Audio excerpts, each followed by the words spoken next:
ಇವತ್ತಿನ ಪುಣ್ಯಾರಾಧನೆ ಕಾರ್ಯಕ್ರಮ ಮೂರನೇ ದಿನದ್ದು ವೇದಿಕೆ ಮೇಲೆ ಆಸೀನರಾದಂಥ ಗುರುದೇವ ಸಮರ್ಥ ಸ್ವಾಮಿಗಳಲ್ಲಿ ನಡೆಸುತ್ತಾ, ಅದೇ ರೀತಿ ಇದುವರೆಗೆ ಮಾತಾಡಿದಂಥ ಸಕಲ ಅನುಭವಿಗಳು ಹಾಗೂ ವೇದಿಕೆ ಮೇಲೆ ಉಪಸ್ಥಿತರಿದ್ದ ಎಲ್ಲರಿಗೂ ಹಾಗೂ ತಮಗೂ ಅನಂತ ವಂದನೆಗಳನ್ನು ತಿಳಿಸುತ್ತಾ, ಪುಣ್ಯಾತ್ಮರೇ, ಇವತ್ತಿನ ವಿಷಯ ಜೀವನ ಮುಕ್ತಿ. ಜೀವನ ಮುಕ್ತಿ ಅಥವಾ ಮೋಕ್ಷ. ಮೋಕ್ಷ ಪದದ ಅರ್ಥ ಸೂಚಿಸುತ್ತದೆ ಮೋಕ್ಷ. ಯಾರ ಮೋಹವನ್ನು ನಾಶ ಮಾಡ್ಕೊಂಡಿರ್ತಾರ ಅವರ ಮುಕ್ತರು. ಮೋಹದಿಂದ ಬಿಡುಗಡೆ ಆಗಬೇಕು. ಯಾಕಪ್ಪ ಅಂದ್ರೆ ಮೋಹನ ದುಃಖಕ್ಕೆ ಕಾರಣ. ಎದರ ಮೇಲಿನ ಮೋಹ? ಈ ಶರೀರ ಮೇಲಿನ ಮೋಹ. ಈ ಶರೀರ ನಾನಂತ ಭಾವ ಇಟ್ಕೊಂಡು ಶರೀರ ಭಾವದಿಂದ ಭೇದ ಭಾವ,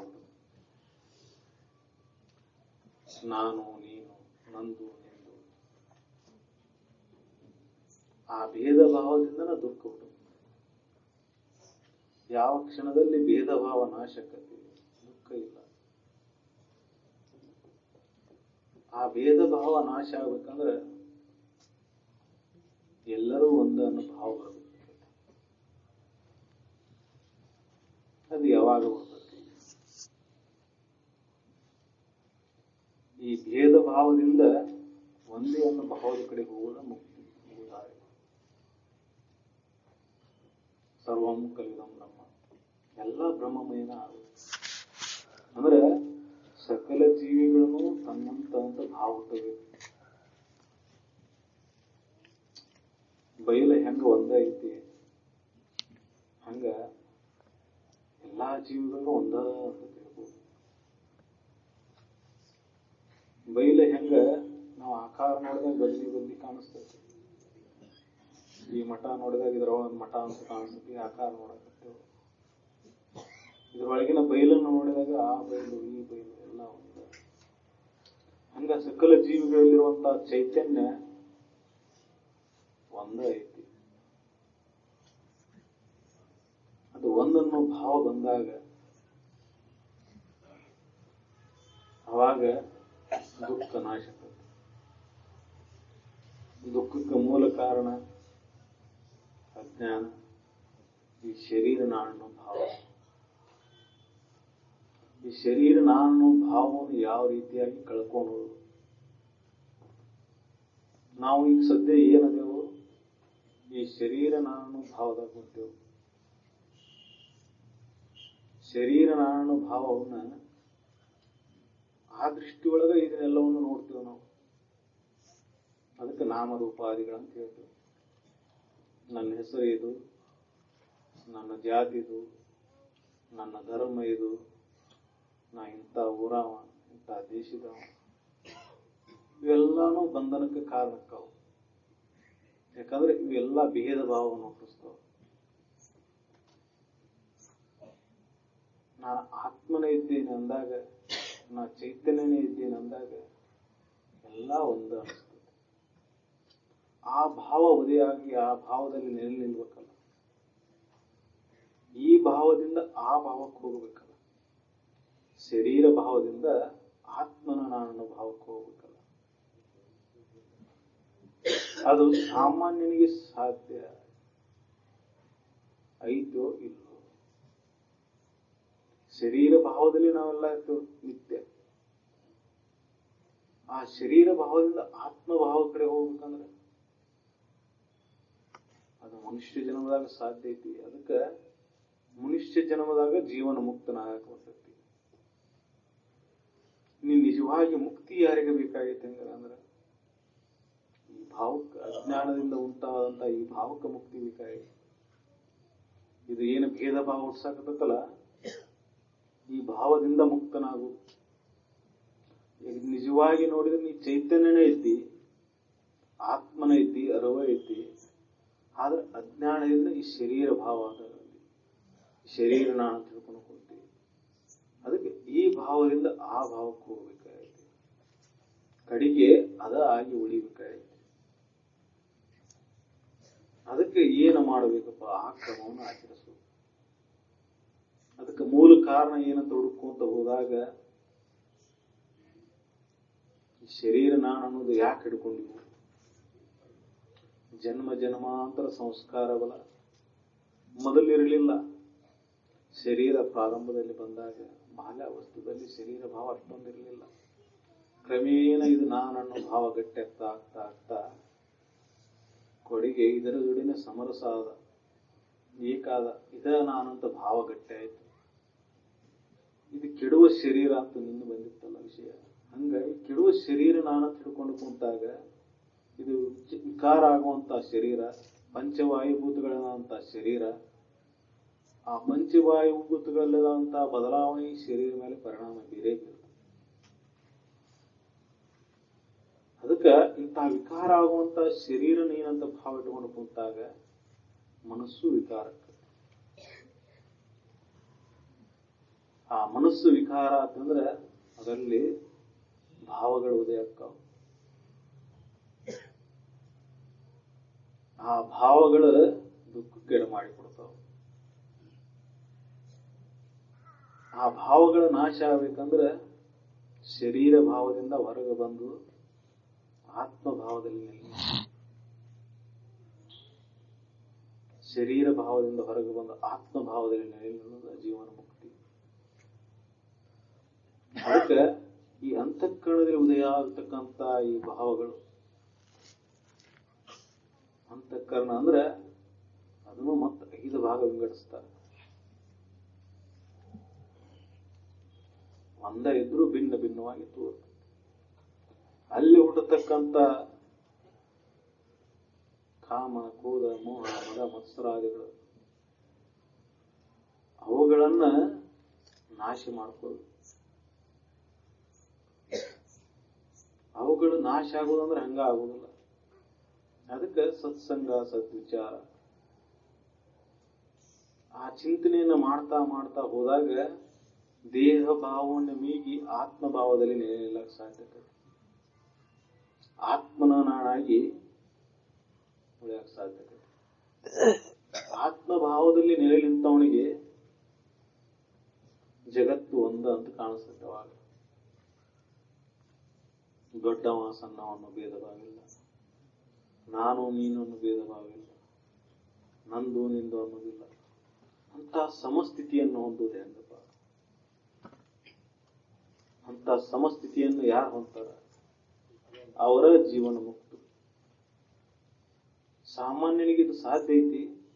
ಆದ್ರೆ ಅಜ್ಞಾನದಿಂದ ಈ ಪಂಚ ಜ್ಞಾನೇಂದ್ರಿಯಗಳನ್ನ ವಿಷಯಗಳ ಬೆನ್ನತ್ತಿ ಹೊರಗೆ ಬಿಡ್ತಾನ, ಸುಖವನ್ನು ಹೊರಗೆ ಹುಡುಕಾಕತ್ತಾನ, ವಿಷಯ ಸಂಗ್ರಹಣೆಗೆ ಬೆನ್ನತ್ತಾನ. ಆ ವಿಷಯದಿಂದ ಸುಖ ಸಿಗ್ತಿತ್ತನ್ನೋ ಭಾವ ಇಟ್ಕೊಂಡ್ಕೊಂತಾನ. ನೋಡ್ರಿ, ಒಂದು ಸಂಪತ್ತು ಬೆನ್ನತ್ತಿರ್ತಾನ, ಒಂದ್ ಸ್ವಲ್ಪ ಒಂದು ಮನೆ ಆತಂದ್ರೆ ಮತ್ತೊಂದು ಮನೆ, ಮತ್ತೊಂದು ಮತ್ತೊಂದು. ಸಮಾಧಾನ ಅನ್ನೋದು ಇಲ್ಲ. ಯಾಕಂದ್ರೆ ಬೆನ್ನತ್ತಿದ್ದು ವಿಷಯ, ಅದರಿಂದ ಸುಖ ಸಿಗುತ್ತನ್ನ ಭಾವ. ಒಂದು ಮನೆ ಇರ್ತೈತಿ, ಅದಕ್ಕಿಂತ ದೊಡ್ಡ ಮನೆ ಕಟ್ಟಿಸ್ಬೇಕಂತಾನ, ಅಲ್ಲಿ ಸುಖ ಸಿಗ್ತೈತಂತ. ಶ್ರೀಮಂತಿಗೆ ಇರದ ಸ್ವಲ್ಪ ಇನ್ನಷ್ಟು ಗಳಿಸಬೇಕಂತ, ಬಹಳ ವಿದ್ಯಾ ಗಳಿಸ್ಬೇಕಂತ, ಬಹಳ ಬುದ್ಧಿ ಬೆಳೆಸ್ಕೋಬೇಕಂತ. ಯಾಕಪ್ಪ ಇದನ್ನೆಲ್ಲ ಮಾಡಬೇಕಂತ ಅಂದ್ರೆ ಸುಖ ಹೊಂದಬೇಕಂತ ಹೇಳಿ. ದುಃಖ ಹೊಂದಬೇಕಂತ ಯಾರೋ ಮಾಡೋಲ್ಲ, ಸುಖ ಹೊಂದಬೇಕಂತನ ಮಾಡೋದು. ಆದ್ರೆ ಮಾಡತಕ್ಕಂತ ಕ್ರಮ ಏನೈತಿ ತಪ್ಪಿ ಬಿಟ್ಟೈತಿ. ಅವು ಎಲ್ಲಿಯೂ ಸುಖ ಇಲ್ಲ. ಸುಖ ಎಲ್ಲರ ಐತೇನೆ, ದೊಡ್ಡ ಮನೆಯೊಳಗೆ ಸುಖ ಐತೇನೆ, ಬಹಳಷ್ಟು ಶ್ರೀಮಂತಿಕೆ ಒಳಗೆ ಸುಖ ಐತೇನೆ. ಸುಖ ಅನ್ನೋದು ಹೊರಗಡೆ ಎಲ್ಲಿ ಇಲ್ಲ ಅನ್ನೋದು ಮೊದಲು ತಿಳಿಬೇಕಾಗಿದೆ. ಸುಖ ಎಲ್ಲಿರೋದು? ತನ್ನ ತಾನ ಸುಖರೂಪಿನ ಅದಾನ. ಇದನ್ನೆಲ್ಲವನ್ನು ಬಿಟ್ಟಾಗ ಸುಖಾನ ಇರ್ತದೆ. ಅದಕ್ಕೆ ಇದನ್ನೆಲ್ಲವನ್ನು ಬಿಟ್ಟಾಗ ಸಮಾಧಾನ ಉಳಿತೈತಿ. ಅದಕ್ಕಾಗಲ್ಲ ಅನ್ನೋರು ಹೇಳಿದ್ರಲ್ಲ, ನಿದ್ದೆಯೊಳಗೆ ಎಷ್ಟು ಸಮಾಧಾನ ಇರ್ತೈತಿ, ಎಷ್ಟು ಸುಖ ಇರ್ತೈತಿ, ಸುಖ ನಿದ್ದೆ ಅಂತ ಹೇಳ್ತೇವೆ. ಅಂತ ಸುಖ, ಅಂತ ಆರಾಮ, ಅಂತ ಆನಂದ ಎಚ್ಚರದೊಳಗಿದ್ದಾಗೂ ಇರಬೇಕು. ಅಂತ ಸಮಾಧಾನ ಎಚ್ಚರಿಕೆಯಿದ್ದಾಗೂ ಇರಬೇಕು. ಅದು ಯಾವಾಗ ಸಾಧ್ಯಕತೆ? ಮನಸ್ಸು ಯಾವಾಗ ಸಮವಾಗಿರಬೇಕು. ಅಂತ ಸಮಸ್ಥಿತಿಯನ್ನು ಹೊಂದುದ ಜೀವನ ಮುಕ್ತಿ. ಅದನ್ನು ಮಾಡಬೇಕಂದ್ರೆ ಈ ಹೊರಗಡೆ ಹೋಗತಕ್ಕಂತ ಇಂದ್ರಿಯಗಳನ್ನ, ವಿಷಯಗಳ ಬೆನ್ನತ್ತಿ ಓಡ್ತಕ್ಕಂತ ಇಂದ್ರಿಯಗಳನ್ನ ಜ್ಞಾನದ ಮೂಲಕ ಹಿಂದೆ ಸರಿಸಬೇಕು. ಹಿಂದೆ ಸರಿಸಿ ಸುಖ ಹೊರಗಡೆ ಇಲ್ಲ, ಇದನ್ನೆಲ್ಲವನ್ನು ಬಿಟ್ಟು ನೋಡು, ಎಲ್ಲಿ ಬಿಡುದು, ಎಲ್ಲಿ ಹಿಡ್ಕೊಂಡು ಅವನೆಲ್ಲ ಸುಖ ಸಿಗ್ತಂತೆ? ಅಂತರಂಗದಲ್ಲಿ, ಮನಬುದ್ಧಿಯಾದಿಗಳಲ್ಲಿ ಅದನ್ನು ಬಿಡಬೇಕಾಗಿದೆ. ನಿತ್ಯ ಕರ್ಮಗಳನ್ನು ಮಾಡು, ಆದ್ರೆ ಅದರಲ್ಲಿ ಮುಳುಗಬೇಡ. ಅದನ್ನ ಹೊರಗಡೆ ಬಿಟ್ಟು ಬಿಡ. ಅಲ್ಲಿ ಒಳಗೆ ಹಚ್ಕೋಬೇಡ. ಒಳಗೆ ಹಚ್ಕೊಂಡೆ ಅಂದ್ರ ಕೆಡ್ತದೆ. ಒಳಗೆ ಹಚ್ಕೊಂಡೆ ಅಂದ್ರ, ಅಂತರಂಗದಲ್ಲಿ ಹಚ್ಕೊಂಡೆ ಅಂದ್ರ, ಮನಸ್ಸಿನೊಳಗೆ ಹಿಡ್ಕೊಂಡು ಕುಂತೆ ಅಂದ್ರೆ ಕೆಟ್ಟತಿ. ಕರ್ಮ ಮಾಡಬೇಡ ಅಂತ ಹೇಳಿಲ್ಲ, ಸತ್ಕರ್ಮಗಳನ್ನ ಮಾಡು, ದಾನ ಧರ್ಮಾದಿಗಳನ್ನ ಮಾಡು. ಮನಸ್ಸಿನಾಗ ಹಿಡ್ಕೊಂಡು ಕುಂದ್ರಬೇಡ, ನಾ ಮಾಡಿನ ಅಂತೇಳಿ. ಅವಾಗ ಮನಸ್ಸು ಸಮಾಧಾನ ಉಳಿತು. ಒಳಗೆ ಹಿಡಿಲ್ದಂಗ ಆಗ್ಬೇಕಲ್ಲ. ಒಳಗೆ ನಾವು ಹಚ್ಕೊಳಕತ್ತೇವಲ್ಲ, ಅದು ಆಗಲ್ದಂಗ ಶುಭ್ರ ಉಳಿಬೇಕಂದ್ರೆ ಅದಕ್ಕೆ ಜ್ಞಾನ ಬೇಕು. ಯಾವ ಜ್ಞಾನ? ಇದು ಯಾವುದೂ ಸುಖರೂಪ ಇಲ್ಲ. ಜಗತ್ತಿನೊಳಗೆ ಹೊರಗಡೆ ಎಲ್ಲಿಯೂ ಸುಖ ಇಲ್ಲ. ಇದನ್ನೆಲ್ಲವನ್ನೂ ಬಿಟ್ಟಾಗ ಸುಖ ಐತಿ. ಅದಕ್ಕೆ ವೇದ ಉಪನಿಷತ್ತುಗಳು ಅದ ಮಾತು ಹೇಳ್ಯಾವ, ಋಷಿ ಮುನಿಗಳು ಅದ ಮಾತು ಹೇಳ್ಯಾರ. ತ್ಯಾಗದಿಂದನ ಮುಕ್ತಿ, ತ್ಯಾಗದಿಂದನ ಅಮೃತ ಅಂತ ಹೇಳ್ಯಾರ. ಅದರ ಸಾರವನ್ನು ನೋಡಿದಾಗ ಎಲ್ಲವನ್ನು ಬಿಟ್ಟಾಗ ಮನಸ್ಸು ಆರಾಮಿರ್ತಾನ. ಮನಸ್ಸು ಆರಾಮಿರ್ಬೇಕಂದ್ರೆ ಎಲ್ಲವನ್ನು ಬಿಟ್ಟಾಗ, ಮನಸ್ಸಿನೊಳಗ ಆಸೆ ಬಯಕೆಗಳ ಇಲ್ಲದಂಗಾದಾಗ ಮನುಷ್ಯ ಆರಾಮಿರ್ತಾನ. ಅದನ್ನ ಜೀವನ ಮುಕ್ತನ ಸ್ಥಿತಿ ಅನ್ನೋದು. ಜೀವನ ಮುಕ್ತ ವಿಷಯಗಳ ಯಾವ ಇರುವುದಿಲ್ಲ, ವಿಷಯಗಳ ಸಂಗ್ರಹ ಇರುವುದಿಲ್ಲ. ಆದರೆ ಜಗತ್ತಿನಾಗ ಎಲ್ಲ ಸಂಗ್ರಹ ಮಾಡಿ ಇಟ್ಕೊಂಡು ಕುಂತಿರ್ತಾರಲ್ಲ, ಅವ್ರಿಗಿನ್ನ ಆರಾಮಿರ್ತಾನ. ಅವನಲ್ಲಿ ರಾಗ ದ್ವೇಷಾದಿಗಳಿಲ್ಲ, ಯಾವ ದುರ್ಗುಣಗಳಿಗೆ ಅವಕಾಶ ಇಲ್ಲ. ಯಾವಾಗಲೂ ಆರಾಮ ಒಂದ, ಯಾವಾಗಲೂ ಆನಂದ ಒಂದ. ಅಂತ ಸ್ಥಿತಿಯನ್ನು ಹೊಂದಬೇಕು. ನಮಗೇನಾಗೈತಿ? ಅಡಿಗೆ ದುಃಖ ಒದಗಿ ಬರ್ತಾವ, ರಾಗ ದ್ವೇಷಾದಿಗಳು ಹುಟ್ಕೊಂತಾವ, ಮೋಹ ಮದ ಮತ್ಸರಾದಿಗಳು ಬರ್ತಾವ. ಯಾಕಂದ್ರೆ ಇದು ನಮ್ಮ ಭಾವ ಶುದ್ಧಿಲ್ಲ ಅಂತ ನಾವು ಒಳಗೆ ಹಿಡ್ಕೊಳಕತ್ತೀವಲ್ಲ. ಅಂತ ನಿರ್ಮಲವಾದ ಮನಸ್ಸನ್ನ, ಅಂತ ನಿರ್ಮಲವಾದ ಅಂತಃಕರಣ ಹೊಂದುದ ಜೀವನ ಮುಕ್ತಿ.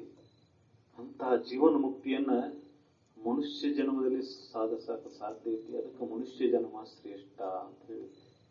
ಅದಕ್ಕೆ ನಮ್ಮ ಜೀವನ ಕ್ರಮ ಯಾವ ರೀತಿ ಇಟ್ಕೋಬೇಕಂದ್ರೆ, ಒಳಗೆ ಯಾವುದನ್ನು ಇಟ್ಕೋಬಾರದು. ಅಂತಃಕರಣದಲ್ಲಿ ಸ್ವಚ್ಛ ಇಟ್ಕೋಬೇಕು. ಯಾವಾಗಲೂ ಶುದ್ಧ ಭಾವದಿಂದ ಇರಬೇಕು.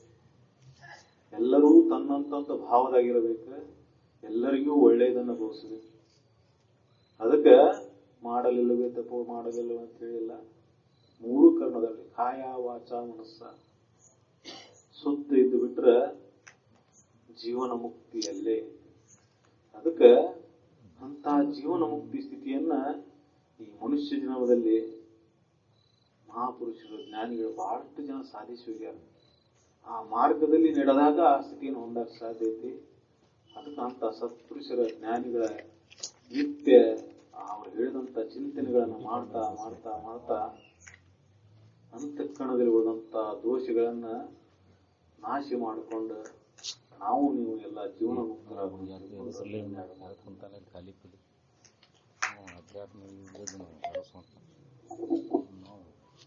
ಬಂದ್ರೆ ಹೇಳ್ರಿ ಅವ್ರಿಗೆ ಚಪ್ಪಾಳೆ ಹೊಡಿಬೇಡ ಅಂತ